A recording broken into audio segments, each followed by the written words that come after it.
Bueno, chicos, yo les quiero hablar un poco de lo que sería del inversor CMOS, bueno, que utiliza tecnología eh, Complementary Metal Oxide Semiconductor. Perdón mi inglés.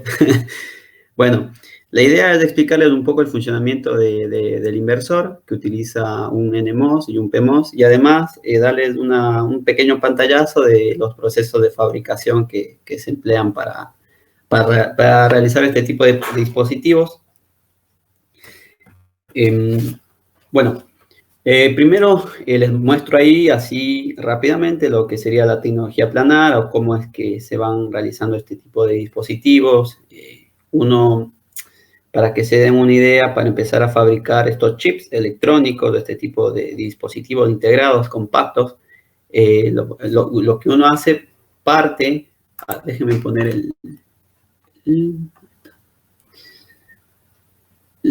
bien, uno parte en general, lo que hace uno parte de una oblea de silicio, que bueno, eso en general se compra o se la puede fabricar mediante un proceso.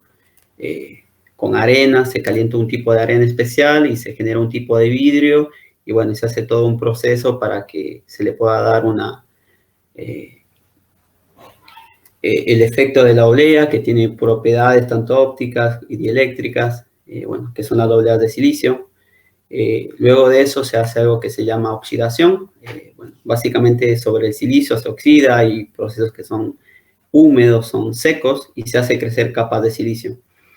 Luego, una vez que se tiene eso, el dióxido de silicio sobre el silicio, uno en general lo que hace, se le deposita una fotorresina. Esta fotorresina o resina o protector o resistencia a la luz, como para que lo relacionen, lo que hace va a proteger al silicio y luego se lo expone con algún tipo de luz, puede ser luz láser, luz ultravioleta, y las zonas donde la luz ataca esta fotorresina se endurece. Pero la luz atraviesa una máscara que tiene los patrones o las geometrías del dispositivo que deseo fabricar o parte del dispositivo. Entonces se endurece. Si ven acá en esta zona donde se ve más oscuro, supongamos que ahí la luz atravesó la máscara tiene los diseños, de ahora más adelante les muestro una máscara que estuve haciendo en mi trabajo de investigación que habíamos fabricado en el centro atómico. Bueno, la idea es que generar estos patrones. Entonces, luego se hace una remoción de la fotorresina, se hace la remoción del óxido, bueno, se hace un par de procesos más y luego, ¿no? Si ustedes desean dopar el silicio, se hacen implantes de difusión, lo que se hacen ataques con iones, bueno, son todos procesos físicos que no vienen tanto al caso, pero que sí sepan que se hacen este tipo de cosas para poder generar este tipo de transistores. Bueno, luego se hace una metalización por donde uno entra ya sea al gate o al drain o al source o al gate también. Y bueno, y luego les queda un MOSFET de esta tecnología. Bueno, donde tienen metal, el dióxido de silicio que sirve como tipo de aislante. Acá tienen, bueno, el silicio dopado tipo N y un silicio dopado tipo P, que esto, bueno, se le hace con implante de iones.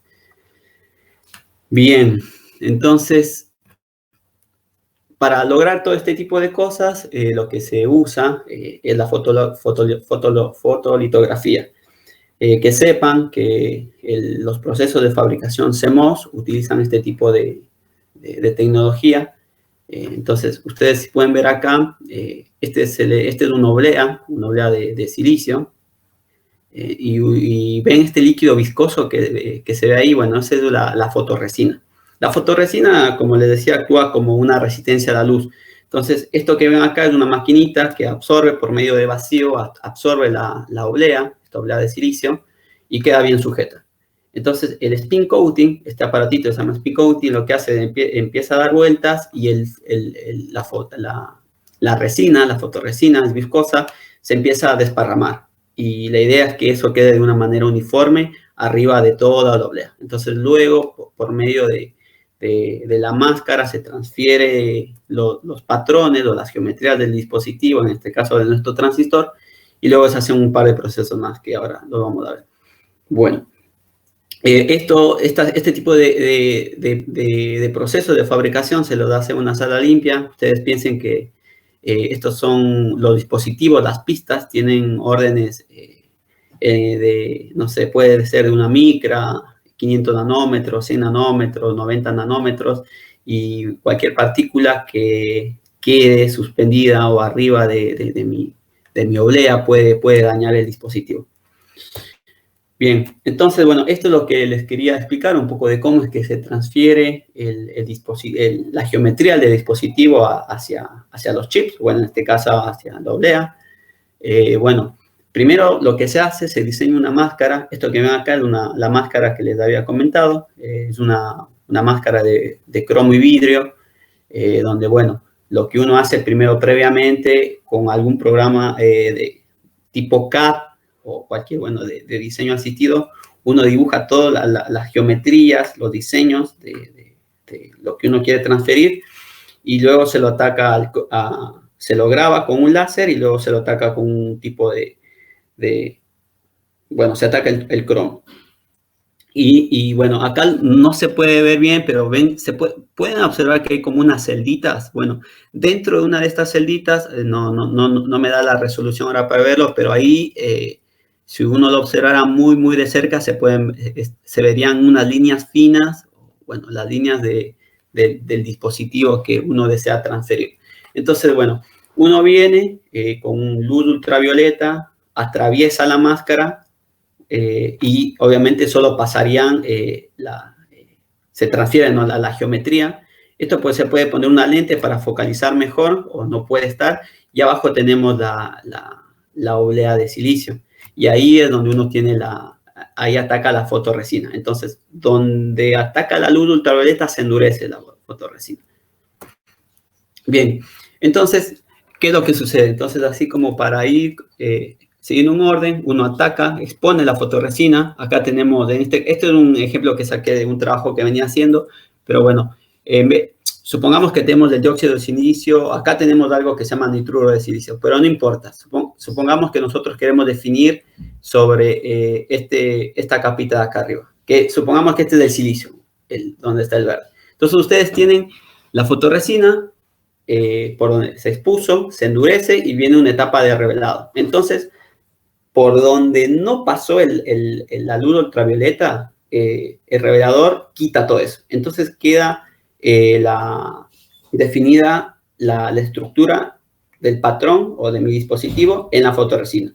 Luego se hace algo que se le dice ataque RIE, que se llama Reactive Ion Etching. Entonces, esto es un ataque de iones. Es una combinación de un ataque físico y químico. Bien, entonces uno lo que hace, define las paredes del dispositivo. En este caso va a ser de nuestro MOSFET.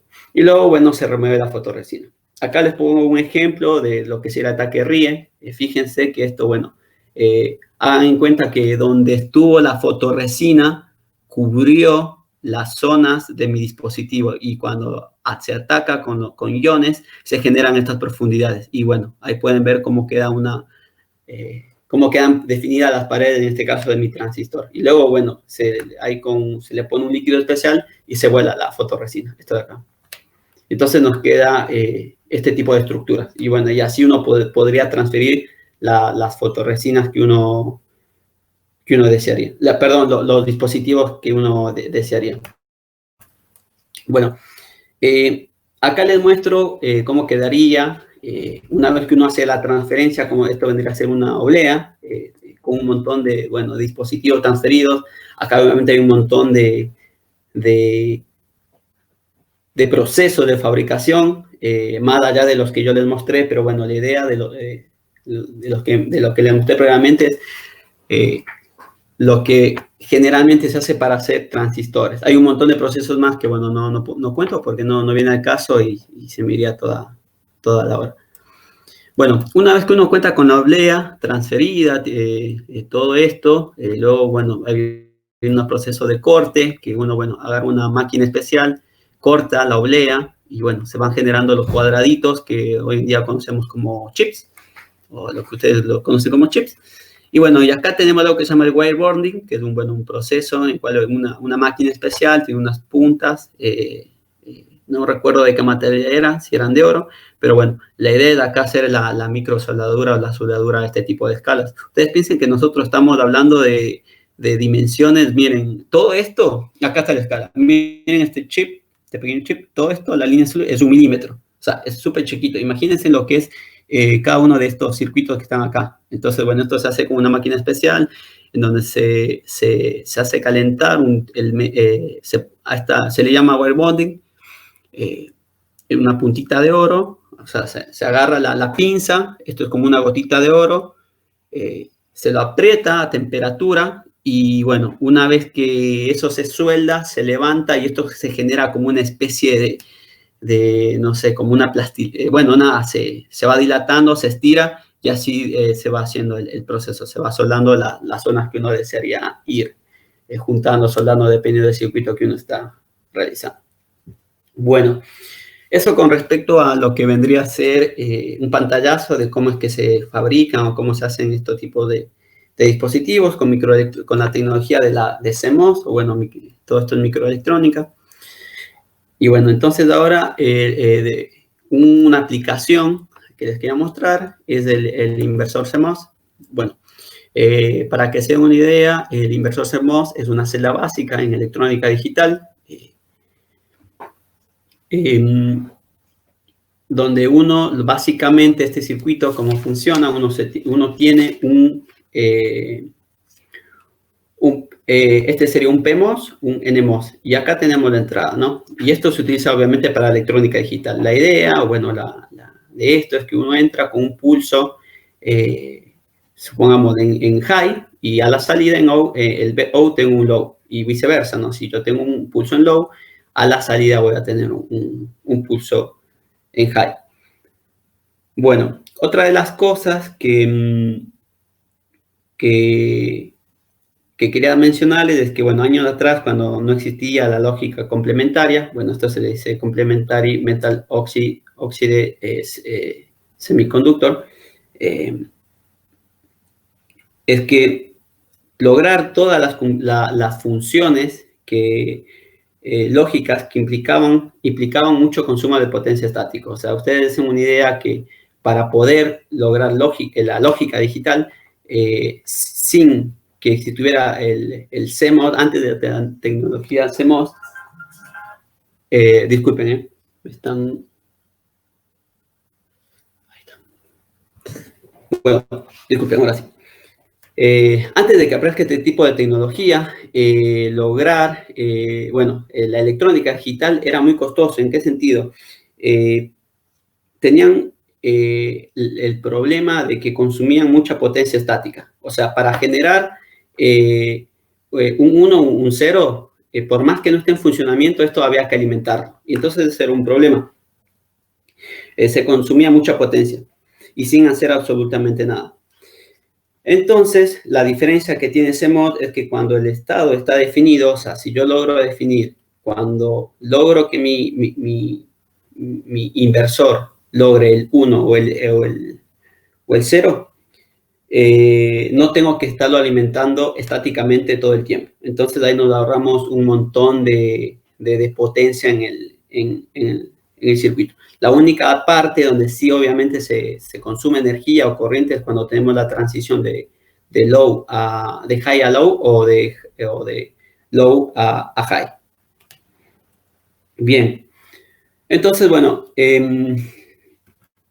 acá les muestro un diseño físico, el layout de lo que vendría a ser este inversor. Bueno, acá tenemos el PMOS, el NMOS. Esto no voy a entrar mucho en detalle, pero bueno, que sí observar más o menos, o sea, esto vendría a ser como es no, en realidad este es el mapa, así como cuando ustedes agarran cualquier plano de cómo está fabricado. Bueno, este vendría a ser un inversor con tecnología CMOS, donde este es del PMOS y este es del NMOS. Bueno, otra de las cosas que les quiero mostrar, este canal, esto que ven acá, es el gate. bueno, por una cuestión de fabricación no es metálica, sino que es un tipo de silicio que se le denomina polisilicio, que ayuda al momento de fabricar el transistor. Bueno, acá tenemos el VDD, acá tenemos el ground, lo que se ve en amarillo vendría a ser el pocito bueno, que es para el PMOS, y lo que se ve en cuadradito verde para el NMOS. Bueno, uno lo que podría hacer es, a ver, para que se entienda ahora, vamos entrando un poco más en detalle en lo que hace bien el circuito este. Entonces, la idea es así, la forma en cómo uno lo puede modelar es que sí, como es un inversor, cuando tengo la entrada, acá, cuando tengo un 0, la forma en que uno podría modelarlo de una manera sencilla es decir, bueno, cuando tengo la entrada Bin, lo podríamos modelar como un circuito que tiene en serie una resistencia que le vamos a denominar ERP, y a la salida se puede modelar como el Vout con un capacitor a la salida, ¿no?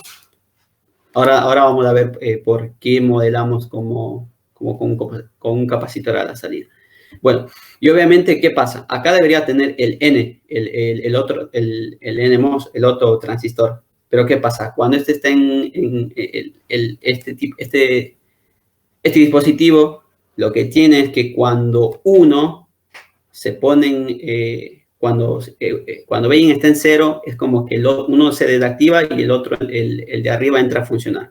Y del otro lado pasa al revés. Cuando Bin está en BDD, o sea, cuando le estoy dando el pulso del high, o sea, ahora cuando en vez de ser un 0, es un low, ahora es un high, lo que sucede es que el PEMO se desactiva, y bueno, acá el circuito equivalente es como el capacitor que quedó cargado, se descarga a través de RN. Y bueno, acá está conectada a masa, y bueno, decir cómo funciona, y se va de high a low.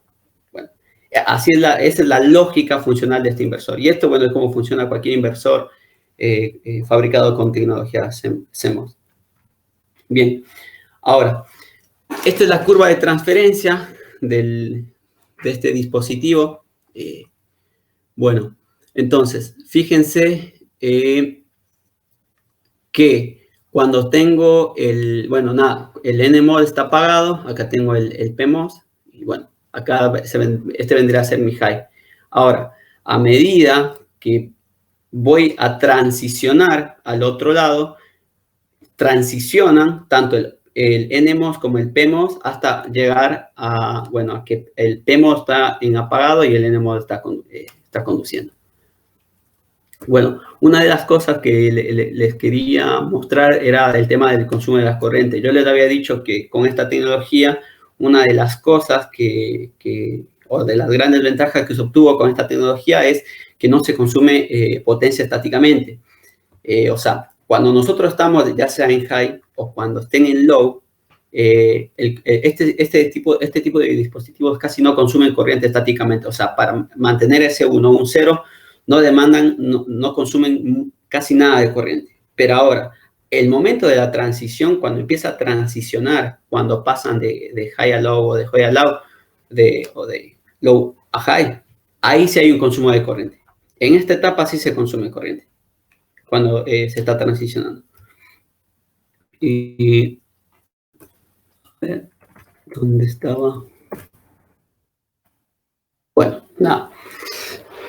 Eso, entonces, una de las cosas que uno desea al momento de fabricar este tipo de dispositivos es, bueno, que la transición tanto de high a low como de low a high sean simétricas.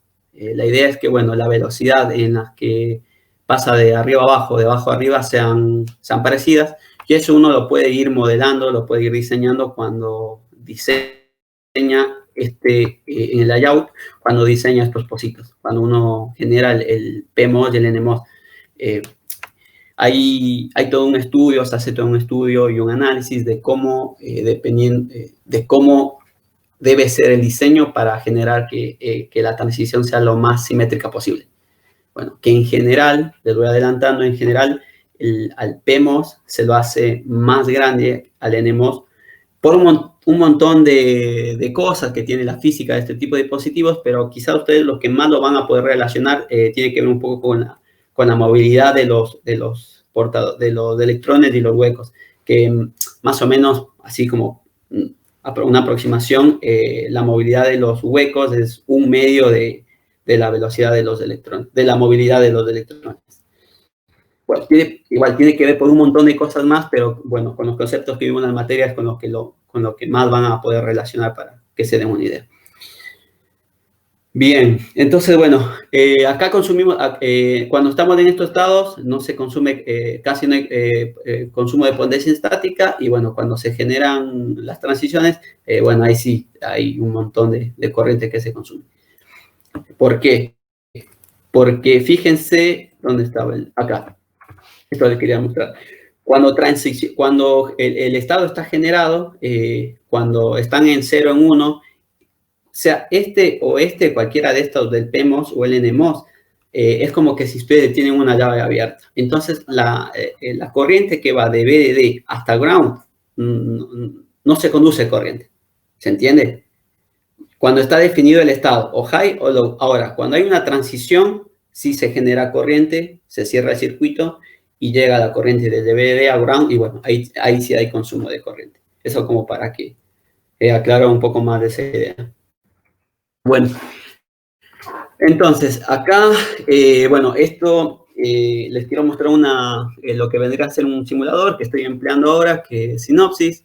Bueno, este es un layout nada más, un esquemático de cómo uno genera este inversor. Acá, bueno, estaba probando, cambiando los anchos, haciendo un barrido de cómo me quedaría si al NMOS lo hago un poco más chico, la mitad, el doble. Y bueno, y con eso uno puede analizar la curva de transferencia para ver qué tan simétrico me está quedando la respuesta. Bien, esto me salió, bueno, esta es la simulación que había dado, que había hecho. Me quedó mala captura, está media fea, se ve borrosa, pero bueno. Acá para que se den una idea, justo, bueno, fíjense, acá tengo unos puntos, no me acuerdo la escala, esto estaba en milis. Bueno, nada, la curva de transferencia, la misma que estaba mostrando acá, cómo me quedaría la función de transferencia, ¿no? O sea, uno lo que hace en la simulación, yo tengo acá el Bin, y uno hace un barrido de Bin, desde 0 a 2.5 en este caso. Y bueno, entonces el programita lo que me hace, me devuelve esta curva de transferencia. Es un barrido lo que se hace y se muestra la curva de transferencia. Entonces, otra de las cosas, una de las cosas que puede suceder cuando se fabrican estos tipos de dispositivos es la calidad un poco, ¿no? O sea, ustedes piensen como todo, en la industria y todos los procesos de fabricación siempre se tienen anomalías, no todo siempre es perfecto. Hay veces que cuando uno fabrica, te puede quedar puede ser que que te quede el PMOS, te puede quedar bueno, o sea, como se ve en esta curva de acá, o sea, significa que este está respondiendo bien, pero el NMOS quedó mal fabricado. O sea, estos, en el layout, uno fabrica, ¿no? Pero ustedes piensen que todo el proceso de fabricación, de todo, ¿no? Ya sea microelectrónica o cualquier otro tipo de aparato, tiene tolerancias. Entonces, imagínense que, no sé, cuando uno fabrica, las dimensiones del NMOS no me quedaron tal y cual yo las diseñé y simulé, y me quedaron un poquito, no sé, más chicas. O al revés, quizás perdón, este era el PMOS, y el NMOS quizás me quedó más grande, más chico, y bueno, ahí tenemos anomalías. Bueno, bueno, la de centro vendría a ser la nominal, la que uno esperaría, pero bueno, en general no siempre es así. Bueno, con esto, esto que les mostré acá, esta curva vendría a ser una respuesta, o sea, haciendo un análisis estático, ¿no? Estáticamente, cómo responde mi dispositivo. Ahora, haciendo un análisis dinámico, o sea, quiero mostrarles el tipo de propagación, la respuesta temporal del inversor. Entonces, bueno, volviendo nuevamente. nosotros tenemos el Bain, ¿no? Esto es lo que nosotros tenemos de la entrada, el high, y acá tenemos el low. Bueno, y esta vendría a ser la respuesta de mi inversor. Entonces, fíjense que no es que es inmediato, ¿no? Obviamente hay un tiempo de propagación, un tiempo un delay, como lo diríamos. Entonces, este es el tiempo de propagación high to low, o sea, cuánto, o sea, cuando yo le estoy pidiendo, le doy un pulso en alto, yo espero a la salida, obviamente, su inversa, ¿no? Espero que me devuelva el pulso hacia abajo. Entonces, bueno, esto en general se considera cuando pasó la mitad del pulso de Bain, o sea, el 50% de su valor final, se considera que ya empieza a transicionar. O sea, ustedes imagínense que esto luego no es que uno hace un transistor solo y me quedo con eso, sino que esto en general viene en cascada, ¿no? Viene en siguientes etapas en cascada. Entonces, cuando el pulso, cuando el VO pasa por el 50% de su valor final, si ustedes tienen otro, supongamos un AND, un OR o otro inversor de las mismas características, cuando pasa por la mitad de su valor final, el transistor que tienen al lado empieza también a transicionar. Bueno, eso como para que lo sepan. Y bueno, y nada, acá lo mismo. Hay otro tiempo, que es el tiempo de propagación, vendría a ser el low to high. Y estos piquitos que se ven acá, que les va a parecer extraño, bueno, eso siempre va a aparecer, o en general siempre aparecen, y eso tiene que ver con una capacidad que se genera a la entrada, que se ve reflejada a la salida. Bueno, eso es como un análisis más en detalle que se debería hacer, pero bueno, no voy a entrar mucho en detalle porque eso se considera más que nada a la hora de fabricar y diseñar los dispositivos. Que bueno, la idea es que uno debe considerar este tiempo. Uno pensaría que bueno, el tiempo de propagación va desde el cero, supongamos, ¿no? De low hasta high. Iría desde cero hasta este valor, pero en realidad no es desde cero, porque fíjense que un cachito antes yo tengo un tiempo más, ¿se entiende? Entonces, bueno, eso acá no viene al caso, pero bueno, a la hora imagínense que ahora ustedes quieren poner 1000 de este tipo de dispositivos en cascada, y bueno, eso tiene consecuencias. Bueno, bueno, entonces nada, acá lo que les quería mostrar es la dependencia que tienen los anchos, tanto del P y del N, o sea,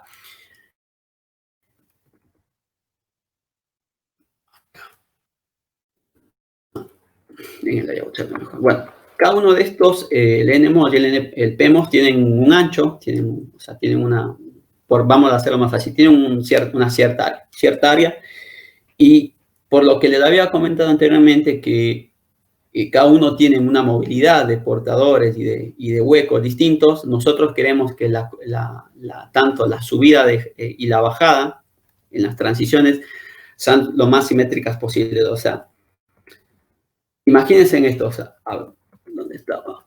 Acá. Es como que si ustedes tienen un PMOS que es muy rápido, lo más probable es que la vuelta, o sea, cuando pasan de high a low, lo más probable es que cuando pasen de low a high sea más lenta. Y no es la idea. La idea es que el dispositivo sea lo más simétrico posible. Entonces, eso se logra jugando con los anchos de los canales del NMOS y del PMOS. Entonces, bueno, nada, en general, bueno, o sea, acá hay una simulación, una curva, perdón, de cómo uno puede ir jugando con esto, y en general se llega a que el ancho del canal, o sea, de P, del PMOS, debe ser el doble del NMOS. Entonces, uno con eso, ¿qué logra? Logra un tiempo de propagación lo más simétrico posible. O sea, uno logra que este tiempo en que pasar de high a low por el 50% de su valor final, este tiempo sea igual a este. O sea, lo ideal para este dispositivo es que estos tiempos sean iguales. ¿Y uno cómo logra eso? Haciendo que el canal del PMOS sea el doble del canal N. Entonces, bueno, acá hay una simulación. Acá están los tiempos de propagación. Fíjense que, bueno, a medida que que uno va aumentando esta relación WP-WN, o sea, mientras más grande la relación, ¿qué significa? Que yo estoy haciendo cada vez el canal del PMOS más grande que el del N. O sea, si es del 2 es el doble, si es del 3 es 3 veces más grande y así. Pero ¿qué pasa? Uno no es que puede agarrar y decir, bueno, hacerle lo más rápido, hacerlo crecer lo que más quieras y listo, no, porque eso tiene un costo. El transistor va a ser cada vez más grande y la idea es que precisamente se hagan los dispositivos cada vez más compactos. O sea, se busca siempre una relación compromiso, ¿no? O sea, no es que uno puede agarrar y mover parámetros así por así. Siempre todo tiene una consecuencia. Entonces, bueno, acá, bueno, nada, esto, bueno, acá tenemos, miren esto, lo que sucede acá, el tiempo de propagación de low to high, ¿no? O sea, a medida, a ver, acá me había anotado un comentario que les quería hacer, un segundo. Bien, a medida en el tiempo de propagación de low to high, fíjense que, bueno, a medida que uno va haciendo el canal de P más grande, va decreciendo. Y el otro, ¿qué pasa? Va aumentando, ¿no? El tiempo de propagación de How to Light. Bueno, eso es porque, bueno, a uno, al tener una dimensión tan grande, o sea, esto,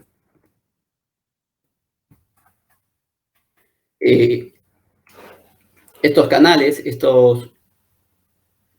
del PMOS o el CMOS, supónganse que ustedes quieren hacer transicionar y hacen uno no sé, el PMOS muy, muy grande o el NMOS. ¿Qué es lo que pasa? La capacidad que se genera en esos contactos empieza a aumentar, entonces el cambio de transición le cuesta más a este dispositivo. Entonces, bueno, eso puede pasar para cualquiera de los dos. O sea, tanto para el NMOS o el CMOS, dependiendo en qué zona yo me estoy parando de esta relación. Bueno, pero para no marearlo mucho y no dar tanta vuelta, la idea es que, bueno, en general, uno siempre busca que este cruce, ¿no? Que el tiempo de propagación sea lo más simétrico posible, que TP, el tiempo de subida, sea lo más parecido al tiempo de bajada, que, bueno, precisamente en el cruce. Bueno, esta es una simulación que había armado para mostrar un poco este efecto que se hizo un barrido de la relación de los canales para ver precisamente este punto, cómo corta, y bueno, que nada, en este tiempo P, ese tiempo de propagación, es el tiempo óptimo, y bueno, nada, se llegaba a la conclusión de que precisamente haciendo el doble del canal del P, el doble de N, bueno, se llegaba a esa conclusión. Bueno, esto con respecto a la presentación, y ahora, bueno, les quería mostrar una simulación que había armado. Bueno, primero les muestro un poco. ¿Están viendo ahí la pantalla? El LT Space. Sí. Bien.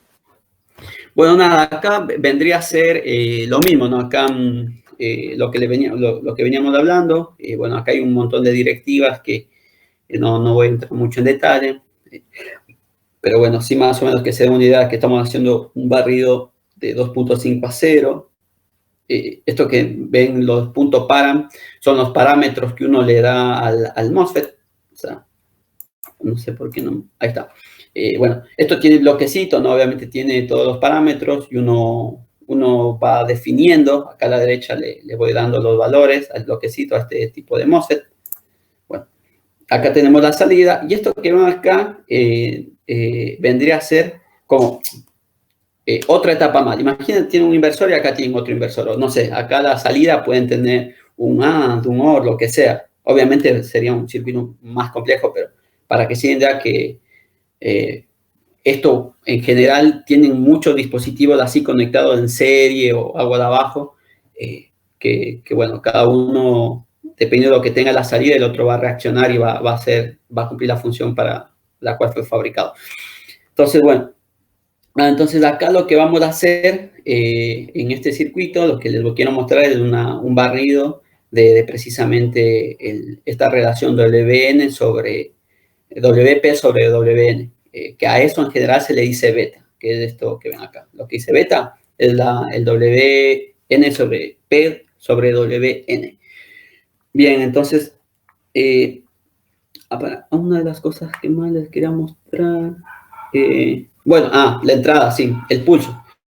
Yo a la entrada voy a entrar nuevamente con un pulso primero en 0, que se va a ir a 5 y luego se va a ir a 0. Bueno, y las transiciones de esas son muy, muy cortas, que bueno, eso no voy a entrar en mucho detalle, pero bueno. Entonces, ¿dónde estaba?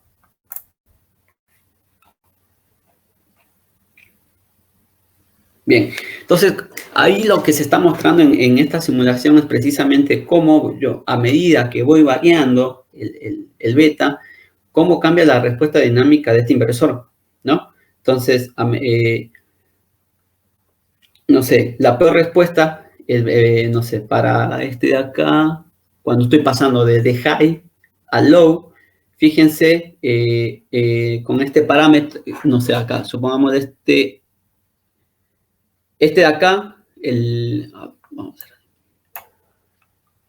no, un segundo, a ver que se...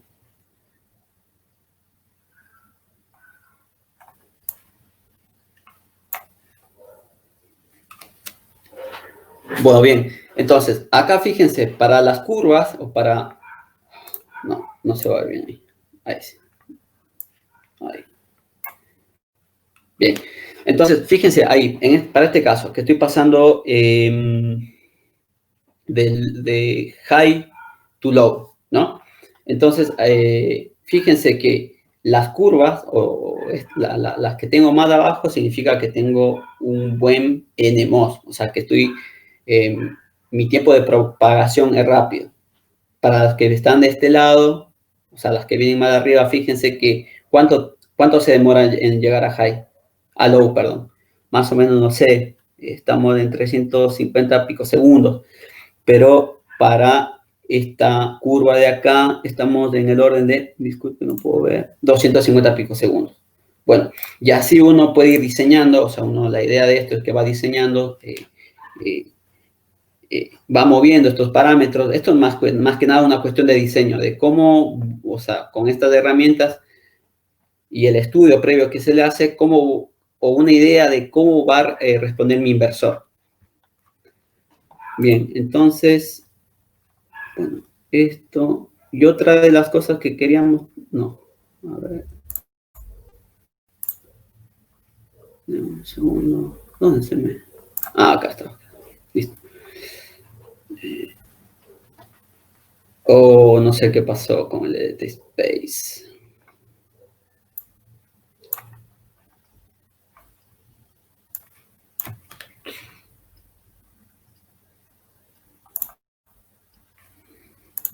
Decía que se iba a cerrar, así que bueno.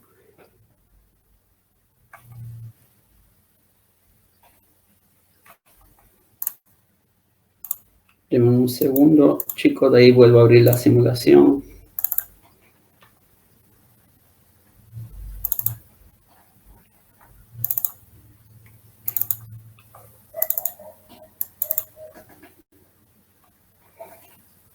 No.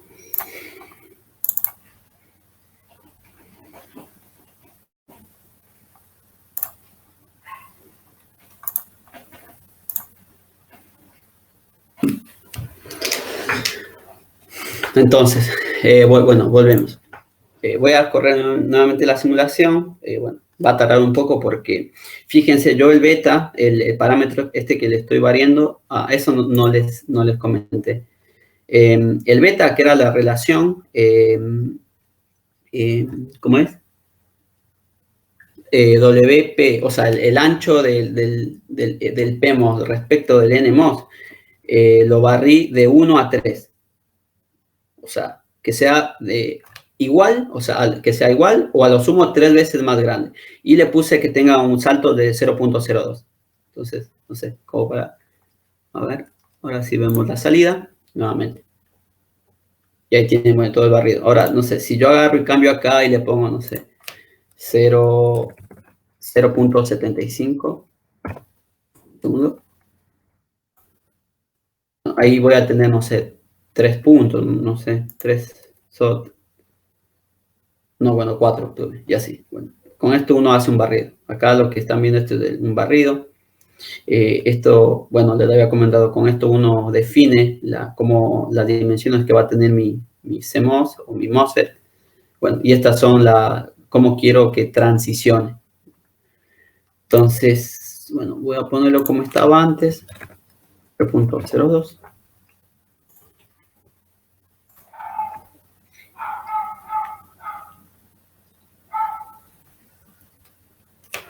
Un rato está haciendo, es como que debería hacer 101 simulaciones.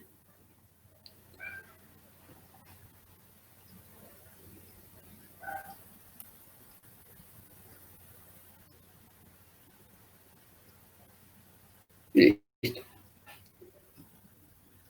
Ahora, una de las cosas que por ahí estaría, que les quería mostrar, se me ocurrió ahora, que no, esto no lo había hecho. A ver, si yo pongo este es como una etapa que viene en cascada, ¿no? O algo que viene agua de abajo de mi transistor, de mi inversor que diseñé. Entonces, uno lo que podría hacer es, bueno, si yo pongo acá, quiero medir la salida, cada uno, ¿qué esperaría? Si yo mido la salida, tengo un inversor, acá tengo un pulso en high, ¿no? Acá la salida que tengo. Una de las cosas que no mostré de esto. Un segundo. Este es el pulso, mi vein. Y acá la salida que tengo, ¿no? Su inversa. Y si yo mido acá, ¿qué esperaría? Si pongo otro inversor en serie, ¿qué esperaría? A ver si algunos se anima a responder. ¿Qué esperarían si yo mido acá la salida?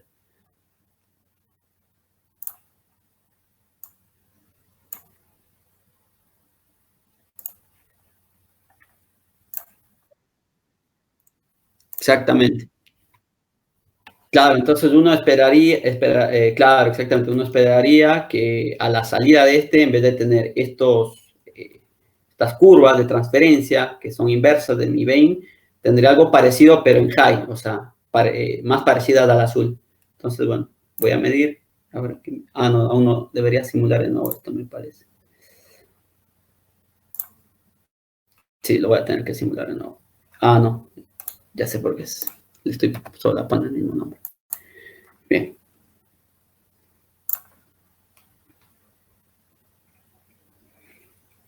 Sí, debería darme en el out one, me debería dar el pulso de en high, y si no, está todo mal esto.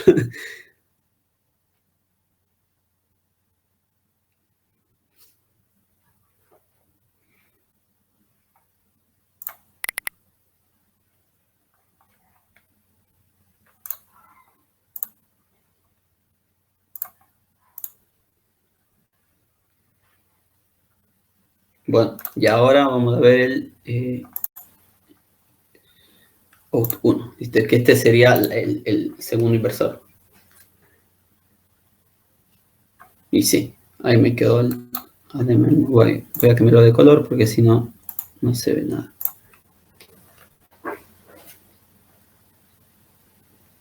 Y sí, ahí tiene. El verde obviamente debería quedar en high y en esta etapa, y bueno, en esta etapa debería quedar en low, porque estoy poniendo a este inversor le estoy poniendo otro inversor en serie. Así que bueno, sí, está bien. Este está bien. Así que bueno, nada, chicos, eso era lo que les quería mostrar un poco de esta tecnología de CMOS, la tecnología complementaria. Así que bueno, espero les haya gustado. Cualquier cosa, si no se entendió alguna cosita que quieran que les repita, me avisan. Y bueno, si no, bueno, queda Pablo con ustedes.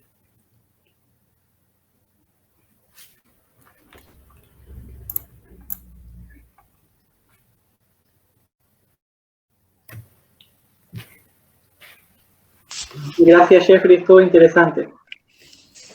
Bueno.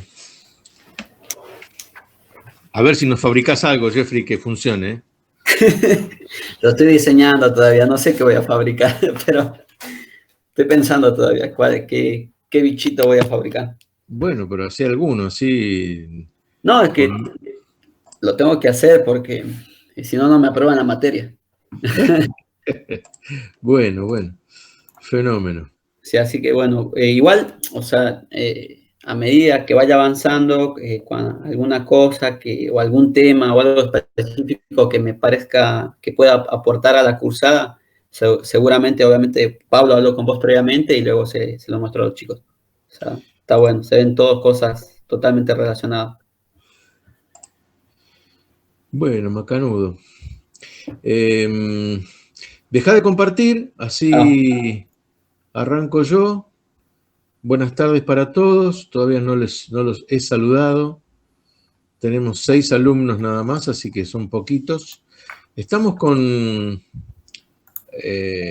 fechas de final.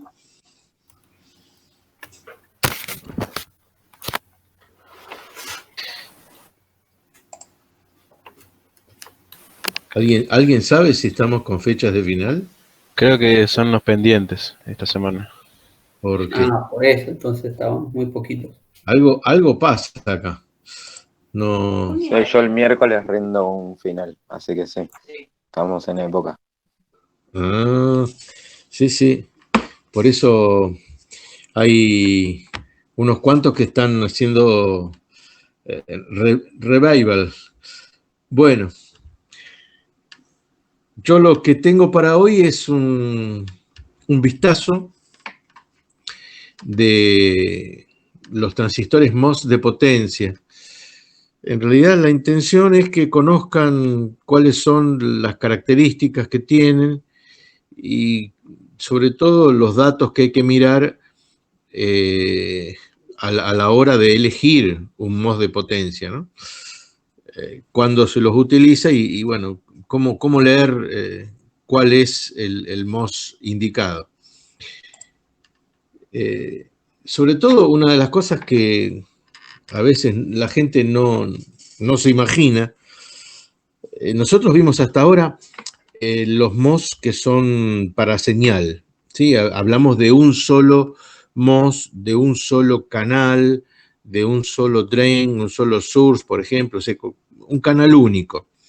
Ese tipo de transistores existen y son transistores que se utilizan para amplificar señales. En el caso de los MOS de potencia, que son los utilizados en la industria para manejar justamente niveles elevados de potencia, el MOS es el mismo que vimos para señal, pero lo que se hace es poner muchos en paralelo. Acá, por ejemplo, en el primer ítem nos explica el PDF que están formados por miles de celdas, eso quiere decir miles de transistores MOSFET puestos en paralelo.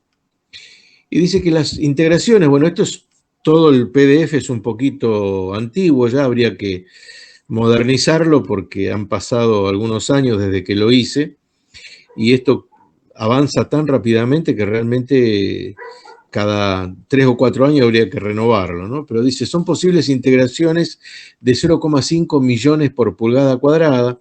Creo que al día de hoy ya estamos en los 2 millones. Quizás Jeffrey puede darnos un dato un poco más fidedigno de lo que sucede hoy en día. Pero son, en definitiva, transistores MOS puestos en paralelo, ¿no?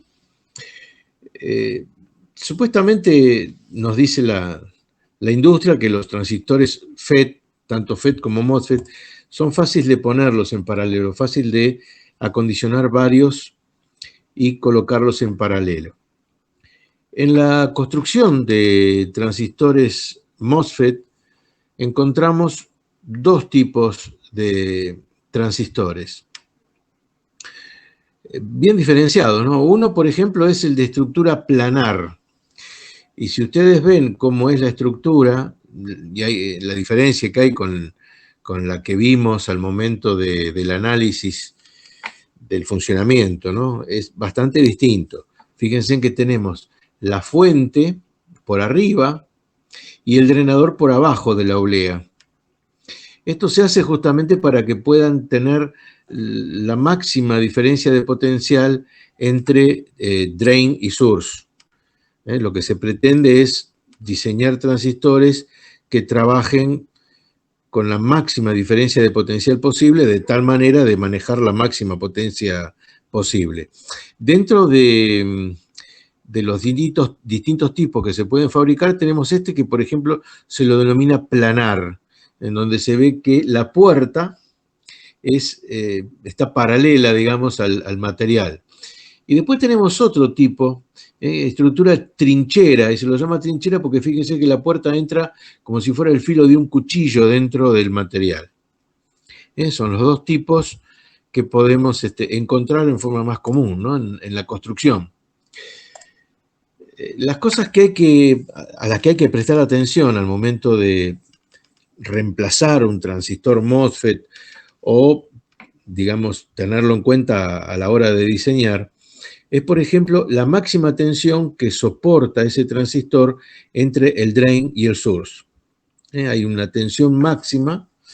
Después también tenemos una corriente máxima entre drain y source, que va a depender de la cantidad de transistores puestos en paralelo, ¿no? Porque a medida que queremos mayor corriente, lo que necesitamos es poner mayor cantidad de estructuras en paralelo.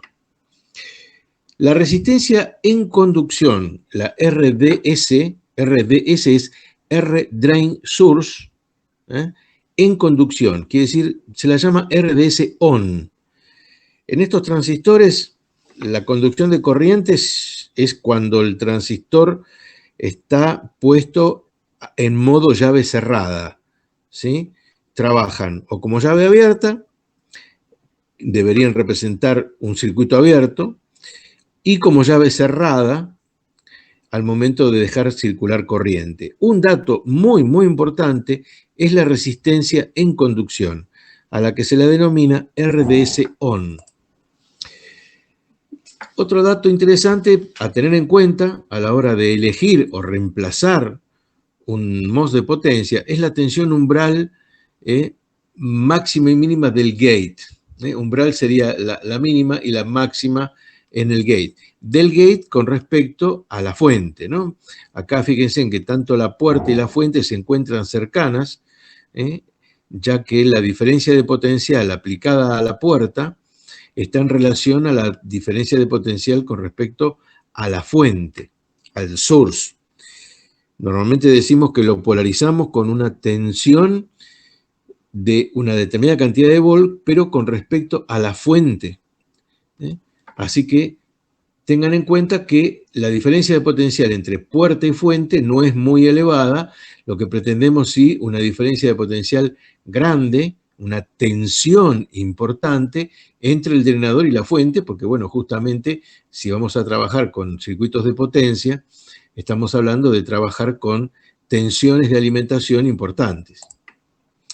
Y bueno, por último, otro dato que no deja de ser extremadamente importante es la velocidad de conmutación del MOSFET.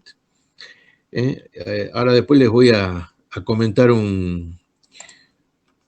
algo que me sucedió a mí en un equipo y que, bueno, justamente me hizo ver hace muchos años que es muy, muy importante la velocidad de conmutación. Bueno, máxima tensión entre el drain y source corresponde a la tensión de ruptura. Se mide con el gate en cortocircuitado con respecto al source y se especifica para una determinada circulación de corriente. O sea, se dice la tensión máxima es de 600 volt. Para poder decir eso, lo que se hace es poner el gate en cortocircuito con la fuente y esa tensión es la que hace circular una mínima tensión, una mínima corriente a través del transistor. En este caso, se habla de una corriente aproximada a 1/4 de miliampere. La máxima tensión drain source se representa como BDSS o como BRDSS. Y fíjense, esta es una hoja de datos, o una parte de una hoja de datos, y acá el símbolo, tensión BRDSS, la tensión entre drain y source de ruptura, y en este caso para este IRF 540 es de 100 volt. Entonces lo que estamos diciendo es que es la tensión máxima a la que podríamos trabajar este MOS, que es un MOS canal N de trinchera. Máxima corriente de drenador. El fabricante suministra como mínimo 2 valores. Mínimo porque podrían ser más, pero como mínimo nos da 2 valores de corriente.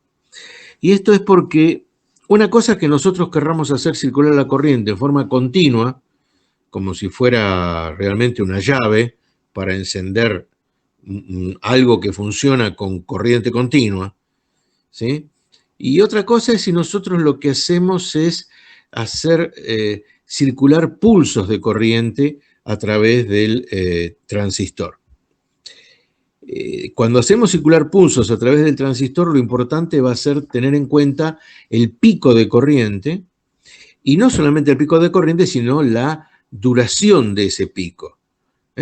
Normalmente se habla de la frecuencia de los pulsos y de la relación de trabajo. ¿Cuánto tiempo está el transistor conduciendo corriente en función del periodo total del pulso o del tren de pulsos, ¿no? Pero bueno, como mínimo ya se dan 2 valores: corriente continua y corriente máxima pulsada. Cuando se da así 2 valores, corriente máxima pulsada, se lo da y se especifica para qué tipo de pulso de corriente es. En este caso, en esta hoja de datos, que este es un transistor muy antiguo, vemos que la corriente continua habla para una temperatura de 25 grados centígrados con B gate source 10 volt, nos habla que la corriente continua que puede circular por el MOS es de 23 amperes. Si el transistor estuviera a 100 grados centígrados, en lugar de 25, para las mismas condiciones, la corriente debería disminuirse a 16 amperes como corriente máxima. Y, por ejemplo, para la corriente pulsada IDM, hay que leer en la hoja de datos, se especifica la duración del pulso, o sea, dice corriente pulsada, pero hay que ir a leer la nota de aplicación en donde dice que, bueno, puede circular 92 amperes para una determinada condición. Yo lo que pretendo es que ustedes observen acá que la diferencia que hay entre la corriente continua 23 amperes y la corriente pulsada 92 es muy grande, ¿no? O sea, fíjense que son casi 4 veces la diferencia que hay entre la corriente cuando es pulsada y la corriente cuando es continua. Hay que ver, por supuesto, ya les digo, la duración del pulso. Pero la diferencia es muy importante. Si yo estoy manejando pulsos de muy corta duración, puedo aprovechar al transistor porque la corriente pulsada es muy superior a la corriente de continua. Resistencia de conducción. Bueno, es uno de los datos más importantes del FET. Se representa con el símbolo R drain source on. R drain source on. On porque es el momento en el que está encendido, en el que el transistor está permitiendo circulación de corriente. Para un dispositivo particular crece con la temperatura, aumenta la resistencia con la temperatura. Bueno, eso lo podemos interpretar fácilmente si recordamos algo de lo que vimos en física de semiconductores. Una de las cosas que vimos era que la movilidad de los portadores disminuye con la temperatura. Si la temperatura del semiconductor aumenta, disminuye la movilidad, por lo tanto aumenta la resistencia del canal. Son los cálculos que hicimos cuando intentamos ver en una pequeña probeta de material semiconductor qué resistencia tenía. En este caso, esa pequeña probeta sería el canal del transistor multiplicado el área por la X cantidad de transistores que hay, ¿no? O sea, nosotros tenemos una distancia determinada entre drain y source, que normalmente es el espesor de la oblea, y después lo que tenemos es múltiples canales por donde va a circular la corriente. Lo que habría que saber es el área de cada uno de los canales y la cantidad de transistores que tenemos para poder calcular analíticamente la resistencia RDS-OHM. Ahora, es mucho más sencillo hacerlo por ensayo directo, ¿no? Entonces, lo que dice, para un dispositivo particular decrece con la tensión de puerta. Este decrecimiento tiene un límite. Bueno, acá lo que se ve es la resistencia normalizada, ¿sí?, en función de la temperatura, y acá se ve claramente cómo aumenta, ¿eh? Hay un aumento de la resistencia RDS-ON con la temperatura del material. Y acá lo mismo, ¿sí?, con la tensión y la corriente. Por ejemplo, para este IRF 540, que repito, es un transistor antiguo, ahora vamos a ver uno un poquitito más moderno, no de los últimos, pero bueno, uno un poquitito más moderno que se consigue en el mercado. ¿Qué relación hay o qué diferencia hay con el IRF 540, que ya es un poco antiguo, ¿no? El IRF 540, los datos que nos da el fabricante es que para una tensión gate source de 10 volt y una corriente de 17 amperes, este transistor tiene una resistencia del canal de 77 miliohm. Ahora, si la temperatura de la juntura aumentara, la temperatura del semiconductor aumentara a 175 grados centígrados, esta ya es la temperatura prácticamente máxima de funcionamiento, ¿no? Ya un poquitito más arriba y la juntura o el semiconductor, digamos, ya se daña y dejaría de funcionar.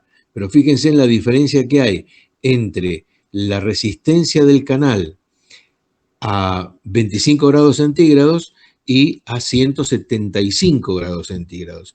Y lamentablemente esto es un proceso de realimentación positiva. Si yo aumento la corriente, inevitablemente aumenta la temperatura del semiconductor.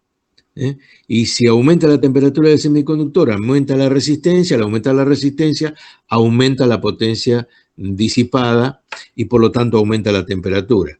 Así que esto es justamente lo que puede provocar el efecto de embalamiento térmico, así se llama, embalamiento térmico debido a que si no está bien diseñado el circuito, no está bien diseñado el circuito térmico, la extracción de calor de los componentes, lo que puede suceder es que un exceso de corriente trae aparejado un aumento de temperatura, que trae aparejado un aumento de potencia, y así sucesivamente hasta que el transistor se quema. Es extremadamente importante tener en cuenta cómo está conectado el transistor, cómo está asociado el transistor a su disipador. Cuando vayan a trabajar en cambiar un transistor de potencia, fíjense de que el transistor de potencia tiene normalmente una aislación, si es que el transistor tiene, digamos, la carcasa metálica, y en esa aislación además se le coloca grasa siliconada para mejorar la conducción térmica. También hoy en día se utiliza mucho silicona. Son láminas de silicona que normalmente ajustan tan bien que digamos, el común de los ingenieros no utilizan grasa siliconada cuando se utilizan las láminas de silicona, que es como una goma. Se utiliza la grasa siliconada solamente cuando se utiliza mica para la aislación. Bueno, en mi caso yo pongo la grasa siliconada y la lámina de silicona, las dos cosas juntas, para poder hacer que el contacto térmico sea, maximizarlo, digamos, sea lo mejor posible. De esa manera lo que conseguimos es que la resistencia térmica entre la carcasa del dispositivo y el disipador sea lo más pequeña posible. Entonces, que el aumento de temperatura entre la carcasa, la diferencia de temperatura entre carcasa y disipador, sea minimizada. ¿Cómo se la minimiza? Bueno, hay que ajustar el transistor lo mejor posible y ajustarlo poniendo entre el disipador y el transistor, salvo que el transistor ya sea un transistor de los que vienen de carcasa aislada, pero si no vienen de carcasa aislada hay que poner una mica o una lámina de silicona y aparte agregarle grasa siliconada. De esa manera nos aseguramos de mantener la temperatura lo más baja posible, porque si no, se puede producir esto que es lo del embalamiento térmico. Hay que tratar de respetar cómo estaba instalado el transistor, porque al momento de reemplazarlo, si tenía grasa siliconada, hay que volver a colocar grasa siliconada nueva. Limpiar todo, limpiar el disipador y colocar grasa siliconada nueva. ¿Cómo vamos? ¿Alguna pregunta hasta acá?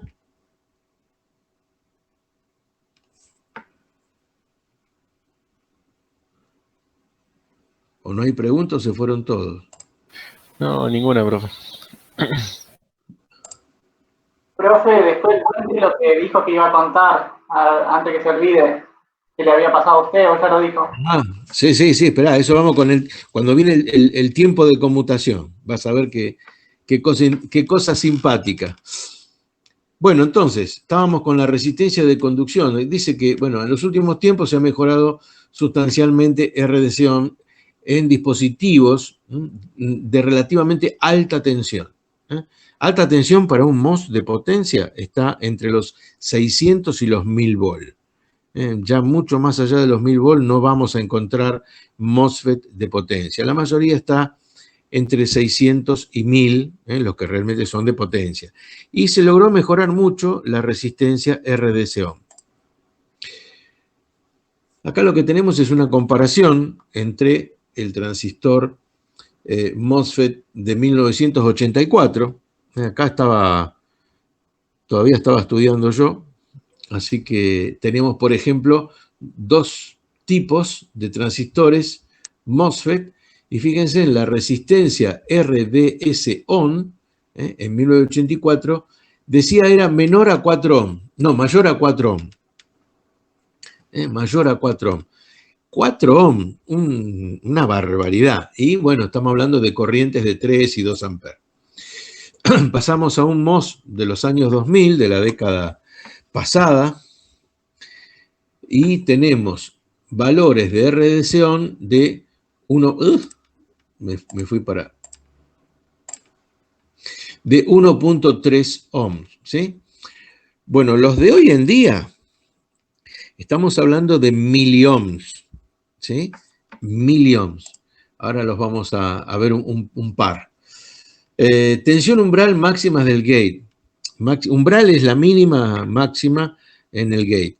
Hay un dato que nos da muy importante el fabricante para que no se perfore la aislación en el gate. Porque si bien nosotros a veces lo que se pretende es que la conmutación se haga lo más rápido posible, entonces intentamos cargar el capacitor de entrada al MOS lo más rápido posible. Y para eso utilizamos una tensión alta y a veces exageramos y se puede llegar a producir la ruptura de la aislación entre el gate y el source. Acá, por ejemplo, nos dan datos de cómo sería la tensión entre gate y source para un transistor. Y bueno, por ejemplo, en este nivel IRF 540 que seguimos viendo desde el principio, las tensiones estaban entre 2 y 4 volt, diciendo que el típico era 3 volt. Hoy en día también se manejan tensiones de este orden, pero aparte el fabricante nos dice cuál es el límite, cuál es la tensión máxima que podemos poner para no dañar justamente la aislación entre el gate y el source. Recuerden que hay una capa muy finita de óxido de silicio, que es lo que hace de aislación.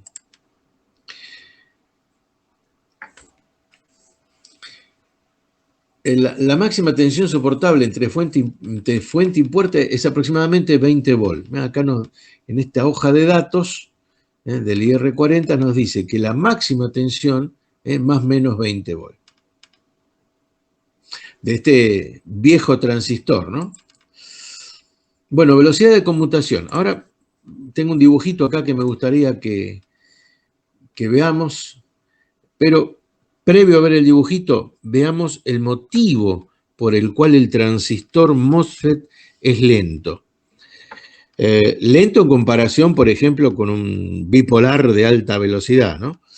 Es rápido si lo comparamos con otros elementos de conmutación. Hablando de elementos de conmutación, es el más rápido, pero de los que se usan en industria.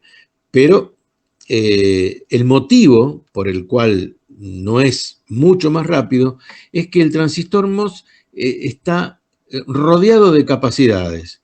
O sea, entre los elementos, por ejemplo, entre la puerta y el drenador, hay una capacidad, la capacidad drain gate. Después tenemos otra capacidad entre el drenador y el source.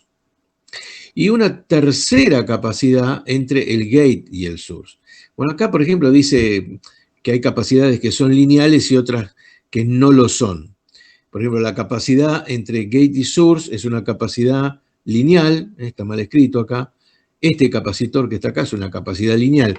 Lineal significa de que no va a cambiar con la conmutación. Es un capacitor que prácticamente mantiene el valor. Lo que sí va a cambiar es la capacidad, por ejemplo, entre el drain y el source, porque va a depender de la tensión que tiene aplicada.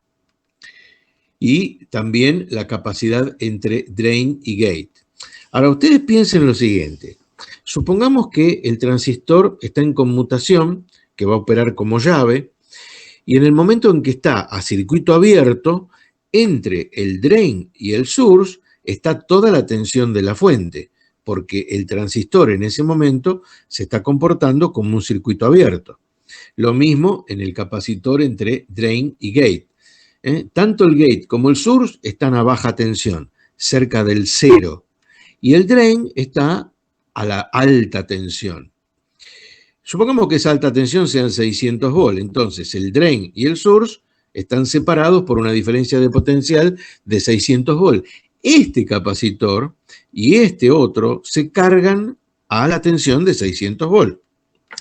Ahora, ¿qué pasa? Viene la orden, en el gate aparece la tensión para que el transistor se ponga en conducción. Cuando viene esa indicación, esa señal para que el transistor pase a conducción, el capacitor entre drain y source y el capacitor entre drain y gate se tienen que descargar. Estaban cargados a 600 volts y lo que tiene que hacer el transistor es no solamente conducir la corriente que ahora va a consumir la carga, sino que además ese capacitor tiene que descargarse por completo. La tensión entre drain y source al momento de circular corriente tiene que ser lo más pequeña posible. Ahora, en el momento siguiente, yo quiero abrir la llave y nuevamente el capacitor se tiene que cargar. Entonces, tiene que llegar carga, carga sería hacer que electrones se muevan hacia las placas del supuesto capacitor, para que ahora este capacitor se vuelva a cargar a la tensión entre drain y source. Bueno, esa carga y descarga de las capacidades, ese agregarle carga Q al capacitor y después sacarla, es lo que hace que el transistor necesite un tiempo de conmutación. Justamente lo que trata de hacer la industria moderna es hacer que estos capacitores sean lo más pequeños posibles, porque cuanto más chicas son estas capacidades, más rápido va a ser la conmutación del transistor. Los datos que nos dan, directamente, por ejemplo, nos dice que la capacidad ISS es la capacidad de entrada, que yo ya denominé gate source, sumado a este otro. Y miren, para este transistor la capacidad típica 890 picofaradios. La capacidad de salida, o sea, el capacitor que está acá en paralelo con este otro, 139. O sea, son capacidades importantes si nos vamos a manejar a conmutaciones en frecuencias altas. Lo que tenemos acá es que aparte el fabricante nos da el valor de las capacidades para distintas tensiones entre drain y source. Porque como dijimos, el valor de esta capacidad no solamente depende de la estructura del transistor, sino también depende de la tensión aplicada. Bueno, ¿Qué es lo que nos trae? Bueno, acá es cómo están armadas las capacidades. ¿Qué es lo que nos trae aparejado, o qué problema nos trae aparejado estas capacidades? Bueno, acá está la comparación entre uno del año 84 y uno del año 2000. Estos son nanocoulomb, y lo que habla es de la carga total y no de la capacidad. ¿Qué carga va a tener? Por ejemplo, la carga de gate total en el del año 84 eran 42 nanocoulomb, y la del transistor del año 2000, 2.4 nanocoulomb. Por ejemplo, otra, la capacidad de carga total, 20. La capacidad del drain, 17. Como se ve, la entrada se redujo muchísimo. Yo lo que quería mostrarles era este gráfico. En este gráfico, o sea, otro de los datos que viene en la hoja son los tiempos de conmutación, ¿sí? Acá vemos para el IRF 540 los tiempos de conmutación. Fíjense que vienen 4 tiempos. En todos los transistores nos van a dar 4 tiempos porque esto está, digamos, estandarizado. Lo que vemos en verde es la tensión entre el drain y el source. O sea, la tensión, la alta tensión. Y la tensión en rojo es la tensión entre el gate y el source. Lo que está en rojo es la tensión de control, la que entra por la puerta del transistor, y la tensión en verde es la tensión en el gate. Por supuesto que esto depende también de la carga, si la carga es inductiva, si la carga es resistiva, etc. Yo lo que quisiera es que presten atención simplemente a cómo nos dan los tiempos de conmutación. Porque los tiempos de conmutación uno puede pensar que la conmutación es en tiempo nulo. No, fíjense en que la tensión entre drain y source, a partir del momento que comienza a caer, demora un tiempo. Este eje es el eje del tiempo. Demora un tiempo hasta llegar a 0. Y luego, nuevamente, demora un tiempo hasta crecer a su valor máximo. O sea, acá yo pongo al transistor en conducción. Durante este lapso de tiempo el transistor está conduciendo, está disipando potencia porque la corriente circula a través de la resistencia entre drain y source, esa resistencia que llamamos RDS-on, y después, durante todo este tiempo, el transistor se toma para pasar del estado de conducción al estado de cortado, circuito abierto. Acá hay circuito cerrado, acá hay circuito abierto. Y tenemos 2 tiempos en el que el transistor no está ni cortado ni saturado. No está abierto ni cerrado. Bueno, hay los valores de los tiempos se toman desde 2 puntos, o sea, esto si bien está dibujado de forma asintótica, no son asintóticas las curvas, sino que están como redondeadas. Entonces, para no tomar cualquier valor al momento en que comienza la conducción, se toman los tiempos desde que la tensión llega al 10% hasta que la tensión llega al 90% de su máximo. Si conocemos el 0, si conocemos el máximo, entonces se toma el 10% y el 90% de la tensión máxima, tanto de la tensión de excitación como de la tensión en el drain, que sería la tensión que está en la carga. Lo importante es que, miren, hay un tiempo que se llama T de ohm, que es el tiempo de retraso.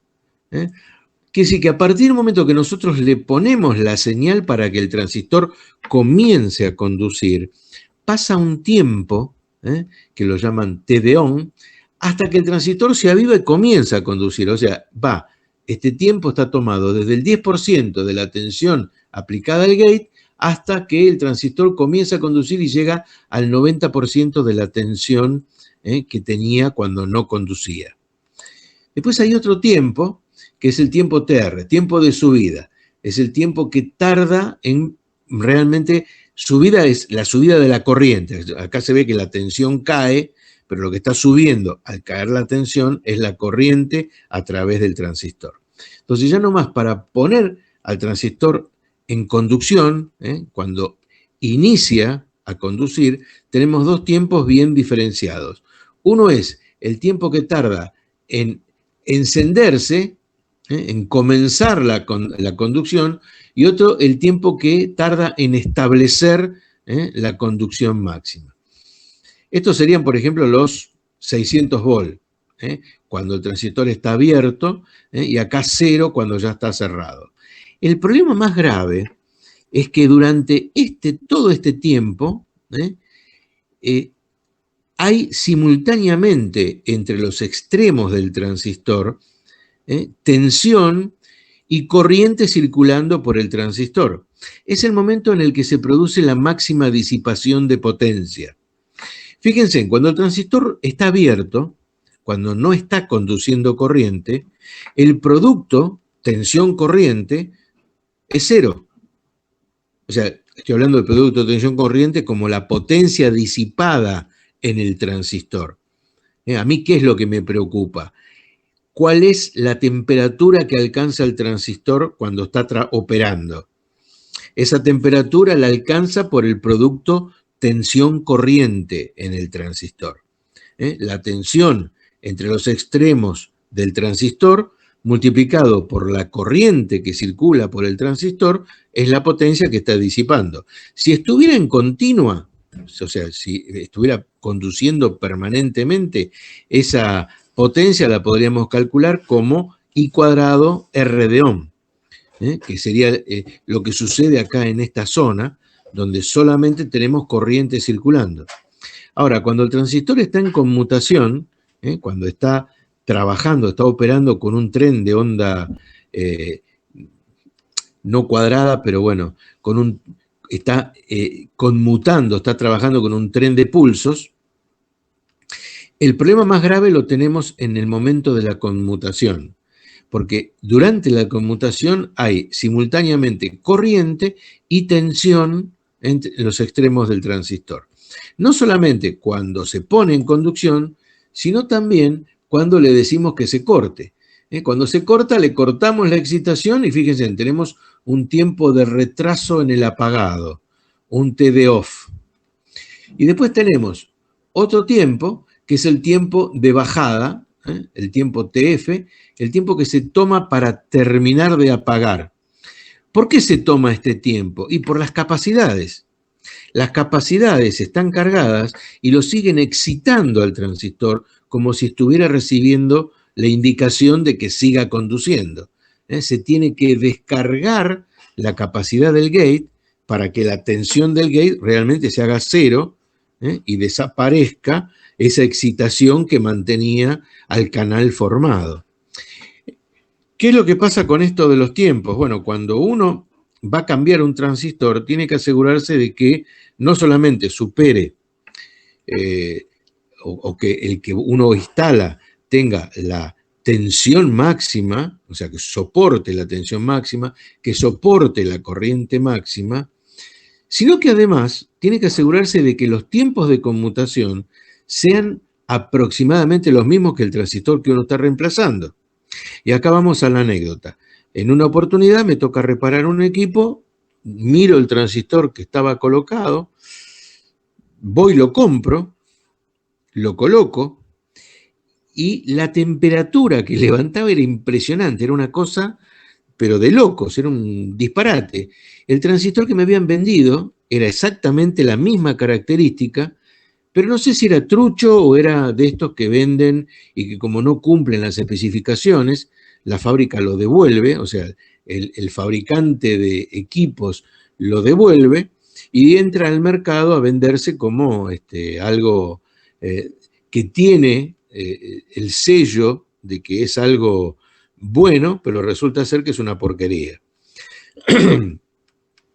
Para poder solucionarlo, como hacía falta solucionarlo, había que poner la máquina en funcionamiento lo más rápido posible. Lo que hicimos fue ponerle un ventilador, una turbinita al disipador y salimos del paso, pero bueno, tengan en cuenta que a veces uno va y compra el componente en el mercado local y lo que le venden no es lo que supuestamente está comprando, está pidiendo.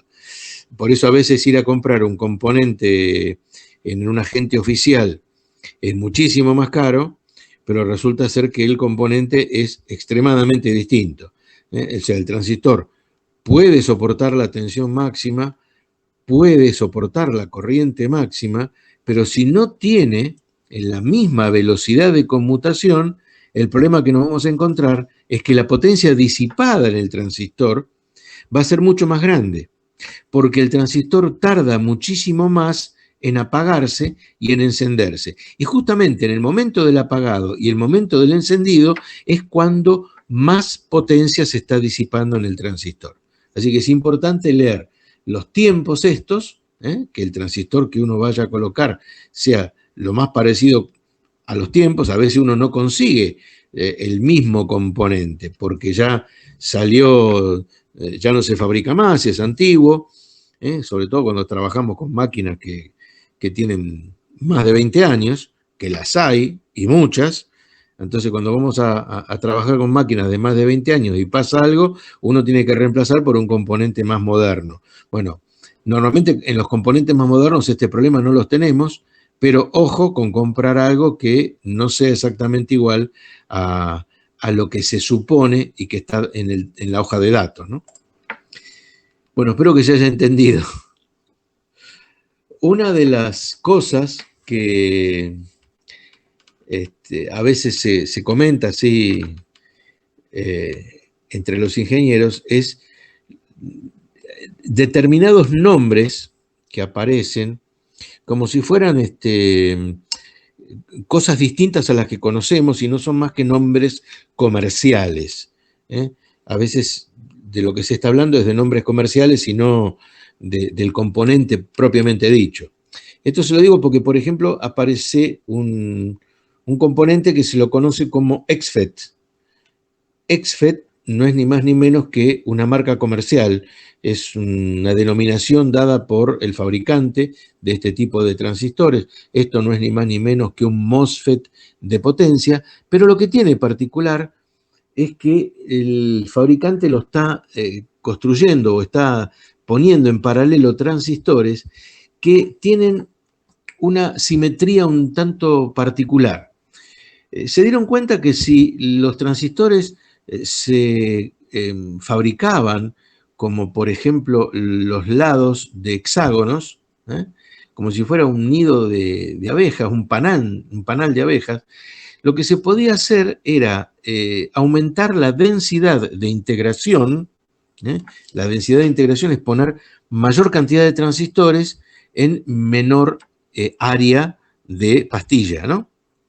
Entonces, lo que hacen los fabricantes de estos transistores, los llamados XFET, la International Rectifier, es el fabricante, lo que hace es poner mayor cantidad de transistores en la misma área y lo que consiguen es que el dispositivo tenga una resistencia 15% menor que la que tendría la tecnología que compite. Bueno, yo lo que hice en su momento fue mostrar cómo era la fabricación del transistor. Por abajo tenemos el drain, por arriba tenemos el source, ¿sí? En este dibujo. Y después los comparé, o sea, hice una comparación entre ambos para poder ver en real cuál es la diferencia. Entonces puse planares versus XFET. Los planares de potencia son transistores que están formados con miles de transistores en paralelo, igual que los XFET. Nada más que los XFET lo que tienen es que la estructura hace que se pueda tener mayor cantidad de transistores en menor espacio. ¿Qué se consigue con eso? Que las capacidades sean más pequeñas. ¿Y qué se consigue con eso también? Que la resistencia RDS-on pueda disminuir porque en la misma área se pueden poner mayor cantidad de transistores. O sea, o ponemos más transistores y tenemos una RDS más chica, o ponemos la misma cantidad de transistores, pero lo que conseguimos es disminuir las capacidades entre los electrodos del transistor. Bueno, y lo que vamos a comparar son estos dos. Son transistores relativamente modernos. Este es de noviembre del 2001, el IRFP 250, un transistor muy común en fuentes de alimentación, 200 volt N-channel. Fuentes de alimentación, ustedes van a decir 200 volts, sí, pero estoy hablando de las fuentes de 110, que en esa época que entraban muchos equipos importados, había muchas fuentes de 110, y este era un transistor que trabajaba porque cuando yo utilizo fuentes de 110, 110 rectificado, es una continua de 160. Los capacitores se cargan a 160 volts, 110 por 1,4, ¿no? Y lo vamos a comparar con este otro. Ambos son parecidos. Este tiene 150 volts, este 200. Y bueno, vamos a hacer una comparación entre este que es planar y este que es EXFET para ver que realmente la tecnología EXFET ha superado a la tecnología planar. En el caso del planar, lo que estamos comparando acá vamos a ver que los dos son parecidos, 200 volt y 150 volt, 32 amperes y 35 amperes. Estamos hablando de transistores similares, y ahora lo que vamos a poder comparar es, por ejemplo, la RDS-ON. En el caso del planar, está en el orden de los 85 millón. 85 millón. ¿Recuerdan que los del año 84 que vimos al principio tenían 4 ohm? Bueno, este planar tiene 85 millón. Y en el caso del EXFET tiene 32 millón. Estamos hablando, bueno, la típica 71, tendríamos que comparar 71 con 32 o 85 con 39. Como se ve, tiene la mitad de resistencia RDS-ON. Estamos comparando transistores planares de potencia con transistores EXFET de potencia. ¿Alguna pregunta? ¿Estoy hablando muy rápido? ¿Están todavía o se escaparon? Esperen que vamos a cambiar la forma de la pantalla. Uy, me quedaron re poquito. 5. ¿Vamos bien? Sí, sí, profe, viene bien. ¿Se escucha? Sí, sí. Esto más que nada es chusma, ¿eh? Estamos chusmeando, miren. Tenemos los tiempos para el planar y los tiempos para el EXFET. Bueno, no sé, ¿cuál quieren comparar? Por ejemplo, el tiempo ON, 240 nanosegundos. El tiempo ON, 35 nanosegundos. Y acá la diferencia es terrible. Se ve la gran diferencia. No solamente tenemos menor resistencia RDS-ON, sino que además el tiempo de conmutación entre uno y otro, la diferencia es abismal. Así que fue una muy buena idea utilizar una estructura como la del panal de abeja, que por supuesto la patentaron y es de ellos, aunque por supuesto 25 años después que la hayan patentado ya queda libre, pero bueno, es un transistor mucho más rápido, por decir de alguna manera. Bueno, otro transistor que tiene que ver con los MOSFET es el IGBT. No sé si alguna vez escucharon hablar del IGBT. Es un transistor bipolar. BT significa bipolar transistor. ¿Se acuerdan del transistor bipolar? Era el primero que vimos, el que es NPN o PNP. Y se llama bipolar porque a través del transistor circulan cargas, tanto, digamos, electrones como huecos. Hay de los dos tipos de cargas moviéndose en el interior del transistor, pero en este caso tiene la puerta aislada. Es el transistor bipolar de puerta aislada. Bueno, ¿de qué estamos hablando? Estamos hablando de un transistor que es una conjunción entre un transistor MOSFET y un transistor bipolar. O dicho de otra manera, es un transistor bipolar que no tiene base, sino que la base del transistor bipolar está siendo excitada por un transistor MOSFET y todo está integrado dentro de una misma cápsula. Entonces, digamos, la diferencia que hay entre este transistor y el transistor MOSFET es que este transistor tiene, tiene tensiones de aislación mucho más altas, igual que en el transistor bipolar, en donde se podían manejar altas tensiones, dopando poco al material. ¿Sí? ¿Se acuerdan?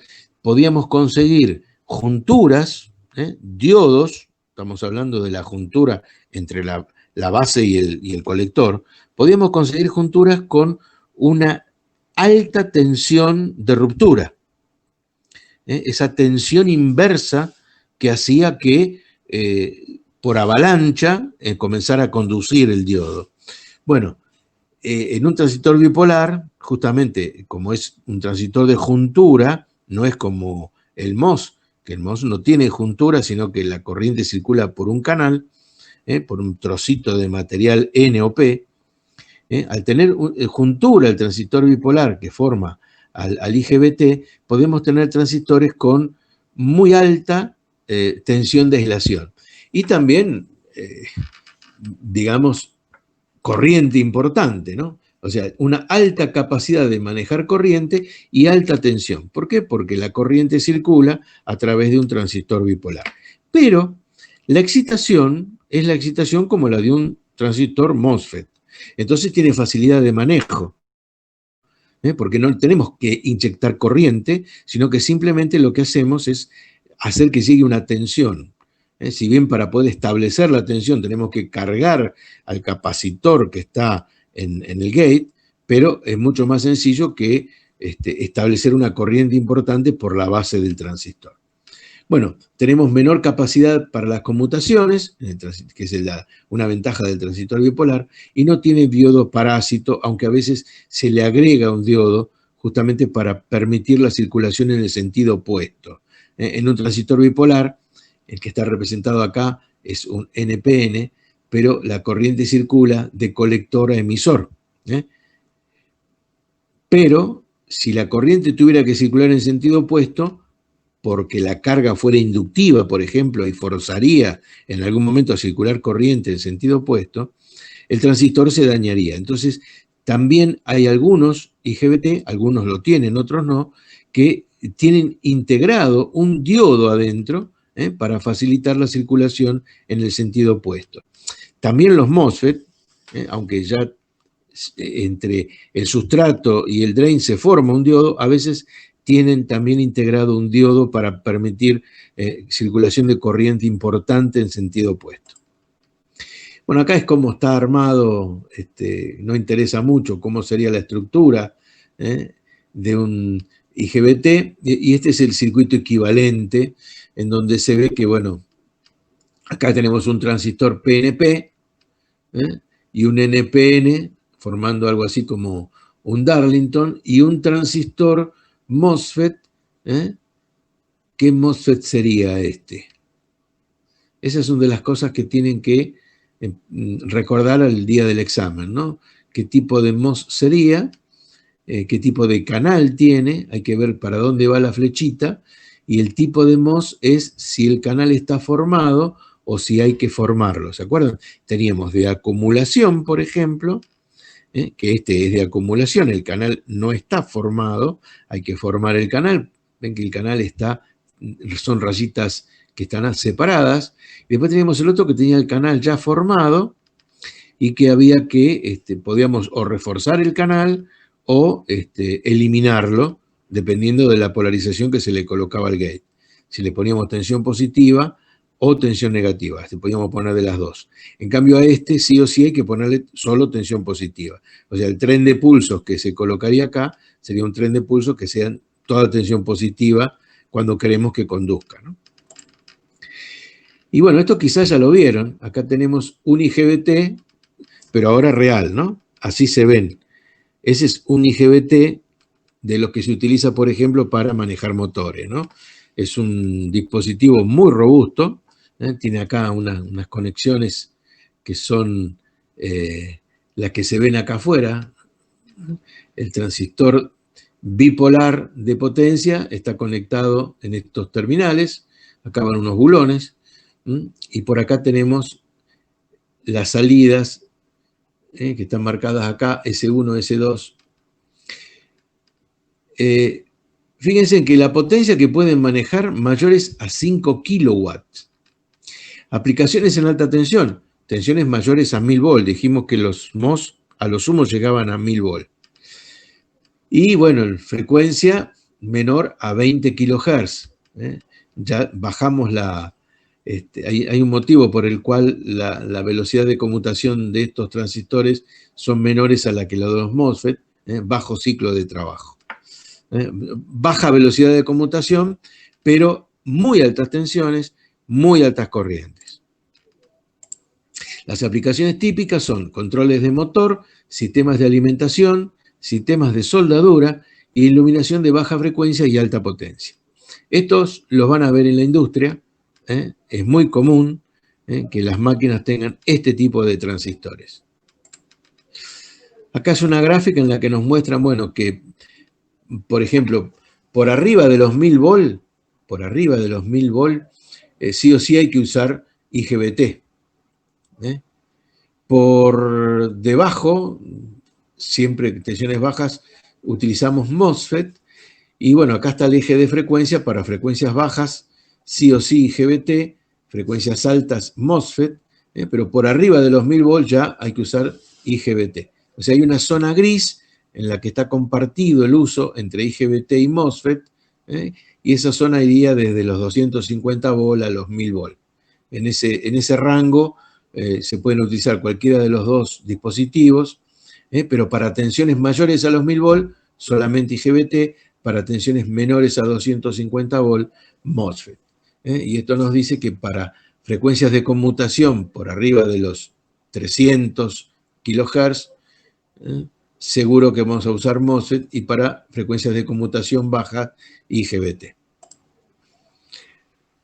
Parámetros fundamentales para seleccionar un IGBT: tensión de ruptura, corriente máxima, tensión colector emisor de saturación. Como ahora ya tenemos un bipolar, vamos a tener tensiones de saturación.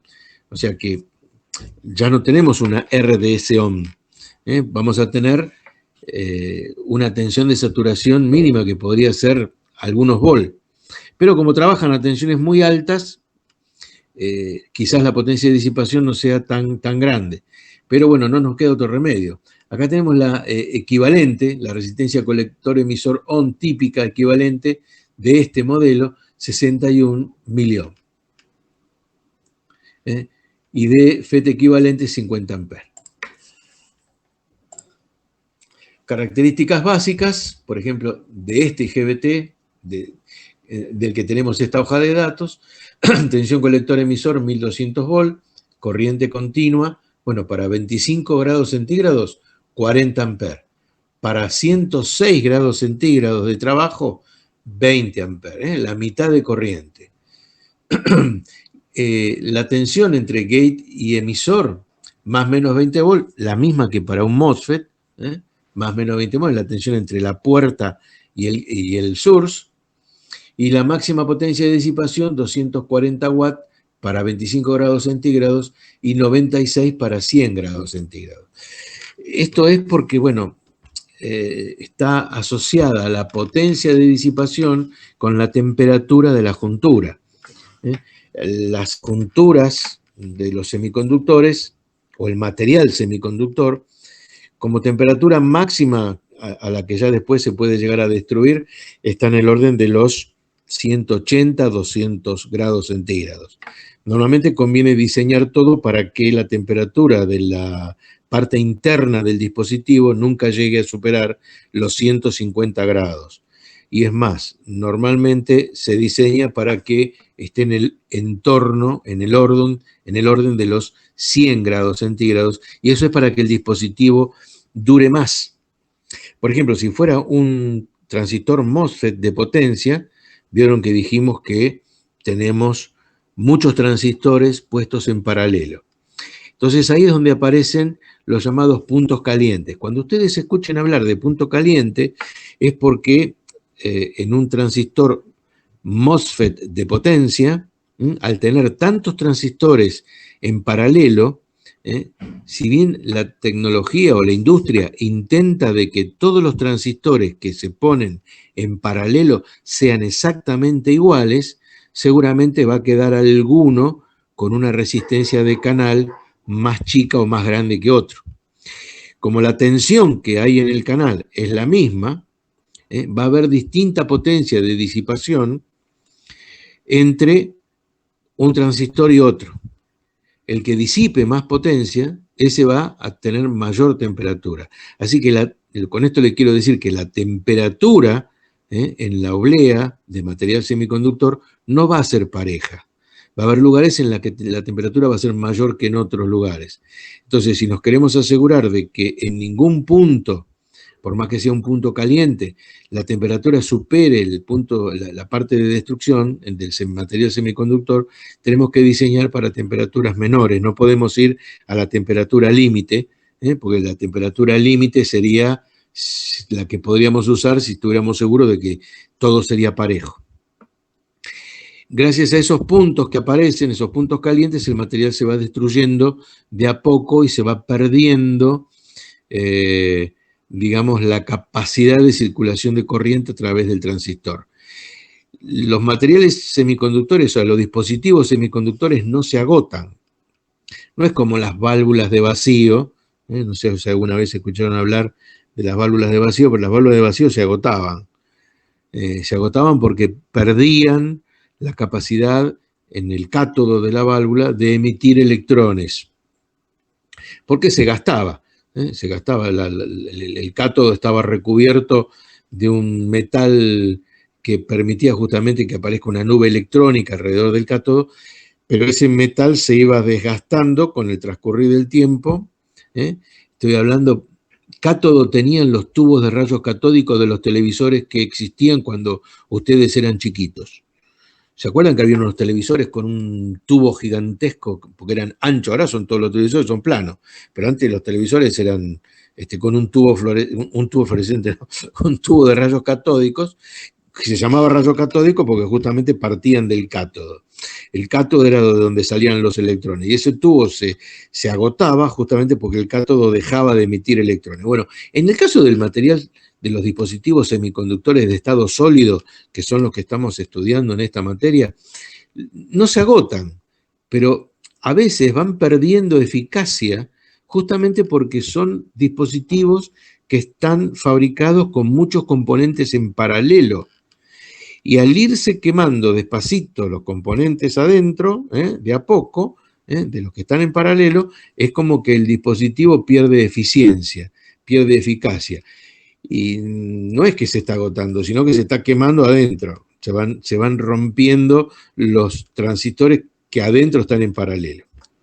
Así que cuando escuchan a alguien decir que el dispositivo se está agotando, no. Le pueden decir que no se está agotando, sino que el problema es que se está quemando de adentro para afuera. Bueno, nuevamente el circuito equivalente. Bueno, esto no tiene sentido. Es por qué hay problemas en la conmutación en el caso del IGBT. Y ahora una comparación. Una comparación, los IGBTs versus los XFET. Y bueno, vamos a poner arriba del ring a estos dos, a que es un IGBT canal N de 600 volt, y a otro que es un transistor XFET de potencia, bastante moderno. Fíjense en que ya ahora es un transistor de los que llamamos de montaje superficial. Y bueno, los vamos a comparar como que la corriente continua en el drenador, 240 para el IGBT y 240 para el MOS, ¿sí? Pero lo que vamos a comparar sobre todo son los tiempos de conmutación.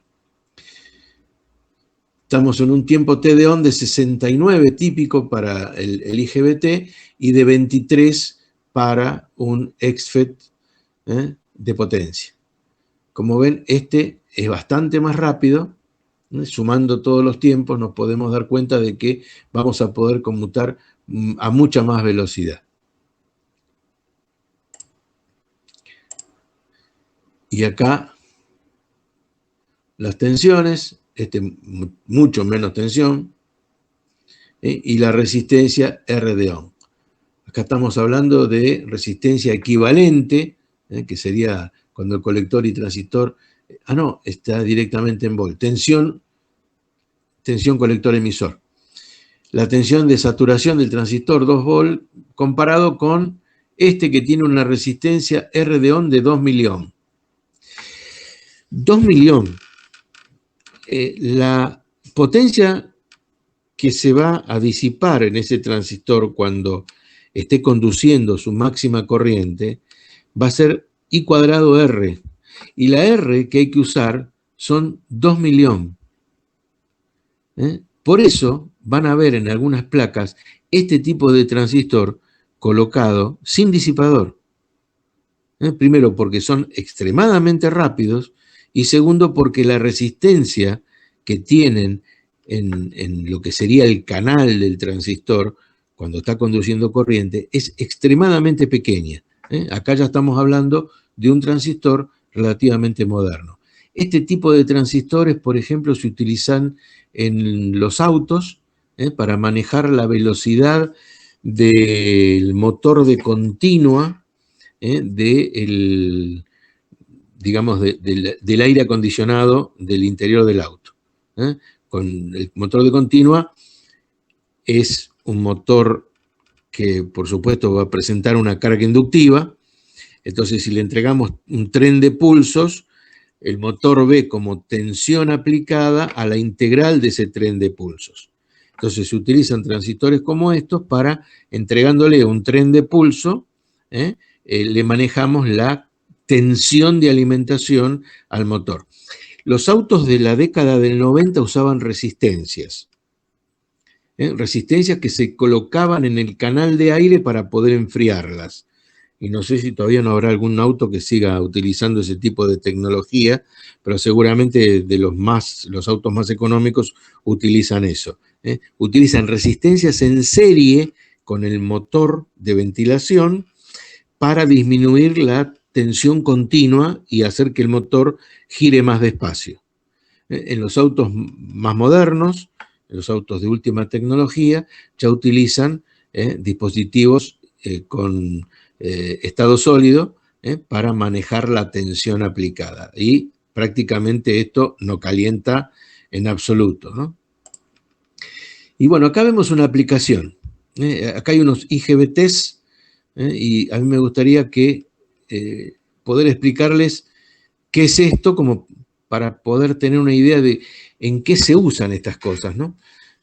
Tanto los MOSFET, acá podría haber MOSFET en lugar de IGBTs, pero bueno, el circuito muestra IGBTs, pero digamos que la estructura sería la misma si fuera MOSFET de potencia. Así que bueno, si están preparados les explico. Esto que está acá es un rectificador trifásico. Por acá entraría la trifásica, 3x380, rectificando onda completa trifásica, y fíjense que tenemos un inductor. Así que si alguno se acuerda de qué es lo que sucede, por supuesto el rectificador trifásico va a tener mucho menos ripple que un rectificador monofásico, pero podemos calcular la tensión, analíticamente la tensión que tendríamos de continua aquí antes de entrar al inductor. El inductor ya ofrece filtrado para el ripple, para las alternas que quedan. Y lo poco que queda es eliminado por este capacitor C1. Entonces, ¿qué tenemos acá en este nodo? Después del inductor, donde está el capacitor.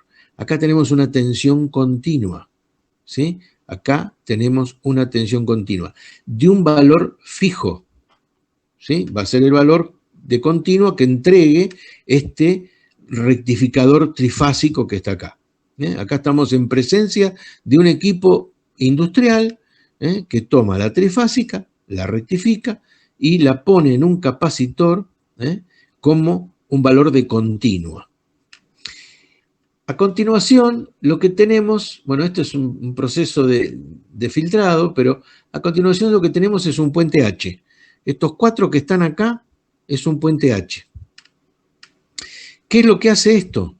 Bueno, alternativamente, este transistor que está acá y este otro que está acá, estos dos cruzados, se ponen en conducción.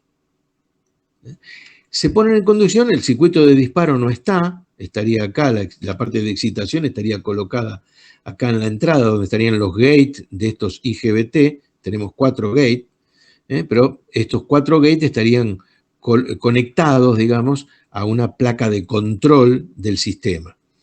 Pero lo que va a hacer la placa de control es hacer que el puente H conduzca este, y después los corta a estos dos, ¿sí? Hay un tiempo en el que no tiene que circular corriente por ninguno, y después pone en conducción este y este. ¿Por qué digo yo que hay un tiempo que no tiene que circular corriente por ninguno? Porque si pone en conducción a este transistor de acá abajo, antes de que este se haya cortado por completo, lo que tenemos es un cortocircuito de la fuente. Acá tenemos el positivo, acá tenemos el negativo. Si este se pone en conducción y este no cortó, circula corriente por el tótem y salta el fusible. Así que alternativamente y con un tiempo de espera, comienzan por pares el sistema de control a hacer conducir a estos dos y a estos dos. Lo que va a suceder, que cuando estos dos conduzcan, por ejemplo, esta pata del transformador va a positivo y esta pata del transformador va a negativo. Cuando se produzca la conmutación y este sean los que conduzcan, ahora esta pata del transformador va a negativo y esta otra patita del transformador va a positivo. ¿Qué está sucediendo? Bueno, la tensión continua que estaba acá en este nodo comienza a colocarse alternadamente a la entrada del transformador, pero invirtiendo la polaridad. Vamos a tener un tren de pulsos a la entrada del transformador digamos, de la siguiente forma. El pulso positivo, que va a durar un tiempo, y después un pulso negativo. ¿Cuánto va a tener de altura el pulso positivo? La tensión continua de la salida de este rectificador trifásico. ¿Y cuánto va a tener el pulso negativo? La misma amplitud, pero nada más que con la tensión invertida. Quiere decir que a la entrada del transformador lo que tengo es una tensión pico a pico del doble de la tensión del rectificador trifásico. Y ahora, a la salida, vuelvo a rectificar y tengo una continua. Bueno, perfecto, todo eso sería fenómeno, pero ¿qué es lo que yo puedo hacer? Bueno, yo puedo manejar cuánto tiempo van a estar en on, ¿sí?, los transistores cruzados del puente H, estos dos y estos dos. O sea, si 50% del tiempo están estos dos y el otro 50% están estos dos, la tensión de salida va a ser máxima. Ahora, si yo empiezo a modular ese pulso, empiezo a modular el ancho del pulso. El ancho es el tiempo en el que los transistores están en conducción. Si empiezo a modular el ancho del pulso, lo que voy a estar haciendo es modular la tensión continua que sale de este rectificador, que va a ser la media, ¿sí? Entonces, la tensión media del tren de pulsos que entra el rectificador. El transformador para lo que se usa es para aislar, ¿sí?, aísla de la red, y por otro lado, aparte de aislar, el transformador puede o reducir la tensión o aumentar la tensión. Yo puedo usar un transformador elevador o un transformador reductor. Lo importante es darse cuenta de que este sistema, dependiendo del tren de pulsos con el que se lo excite al puente H, puede hacer que a la salida se obtenga una tensión continua que puede ser controlada con el ancho de los pulsos que se conecten acá en la entrada de los transistores para ponerlos en conducción. En pocas palabras, tenemos una fuente que controla la continua a partir de una trifásica que es constante la tensión, ¿no? No sé si me pude explicar lo suficientemente bien, pero bueno, si yo acá conecto un motor, ¿sí? La amplitud de motor de continua, por supuesto, la amplitud de la continua lo que va a hacer es manejar la velocidad del motor. Si conecto un horno, lo que voy a poder manejar es la potencia que le estoy entregando al horno, etcétera. Bueno, espero que se haya entendido. Y por último, un panorama, así que yo había hablado de que existen